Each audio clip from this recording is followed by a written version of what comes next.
கண்மணி அன்புடன் அடுத்த வார எபிசோடில் பார்த்தீங்க அப்படின்னா, அன்பு வந்து ஒரு நல்ல ஐடியா வந்து யோசிச்சிருக்காரு. கண்மணிக்கு தன்னோட காதலை எப்படி சொல்லணும், எப்படி ப்ரப்போஸ் பண்ணணும் அப்படின்னு சொல்லிட்டு ரொம்பவே யோசிச்சு இப்போ உள்ள ட்ரெண்டுக்கு ஏற்ற மாதிரி பார்த்தீங்க அப்படின்னா, விஷுவலா கண்மணிக்கு ப்ரப்போஸ் பண்ணணும். அந்த ஒரு சந்தோஷத்தை அவள் முகத்தில் பார்க்கணும் அப்படின்னு சொல்லிட்டு அன்பு வந்து ஆசைப்படுறாரு. ஸோ கார்த்திக் கிட்ட வந்து அன்பு வந்து சொல்லிட்டு இருக்காரு. இந்த மாதிரி வந்து நான் வந்து ஒரு வீடியோவாக பேச போகிறேன். கண்மணி மேலே எவ்வளோ காதல் வச்சுருக்கேன் அப்படிங்கிறத ஒரு வீடியோவாக பேசி எல்லாத்தையும் எடிட் பண்ணி கண்மணி கிட்ட காட்ட போகிறேன் அப்படின்னு சொல்லிட்டு அன்பு வந்து சொல்கிறாரு. சூப்பர் ஐடியாவா இருக்குண்ணே. இந்த மாரி ஐடியாலாம் யாருமே யோசிச்சுக்க மாட்டாங்க. இவ்ளோ எஃபோர்ட் போட்டு நீ அண்ணிக்காக செய்ற. கண்டிப்பா அண்ணி வந்து இதில சர்ப்ரைஸ் ஆக தான் போறாங்க அப்படின்னு சொல்லிட்டு கார்த்திக்கும் சொல்லுவாரு. ஸோ அன்பு பார்த்தீங்க அப்படின்னா, தன்னோட காதல சொல்றதுக்காக இவ்ளோ தூரம் போராடி, கண்மணிக்காக அவ்ளோ தூரம் யோசிச்சு செய்றாரு. ஆனா அந்த வெண்ணிலா இவங்க 2 பேரையும் பிரிக்கணும்னே பிளான் பண்றாங்க. கண்மணி கிட்ட தப்பு தப்பா அன்ப பத்தி சொல்லி, இந்த மாரி கண்மணிய விட்டு அன்பு விலகணும் அப்படிங்கிற மாரியே வெண்ணிலா வந்து பண்றாங்க.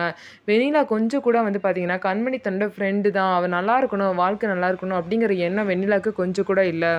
ஸோ கண்மணி வந்து எப்ப வெண்ணிலாவோட ட்ரூ கலர புரிஞ்சுகிட்டு, அவங்க கிட்ட இருந்து விலகி இருக்காங்களோ, அப்பதான் அவங்களும் அன்பும் வந்து சேர்ந்து நிம்மதியா வாழ முடியும். ஸோ இதுக்கப்புறம் என்ன நடக்க போகுது அப்படின்னு சொல்லிட்டு நம்ம வெயிட் பண்ணி பார்க்கலாம்.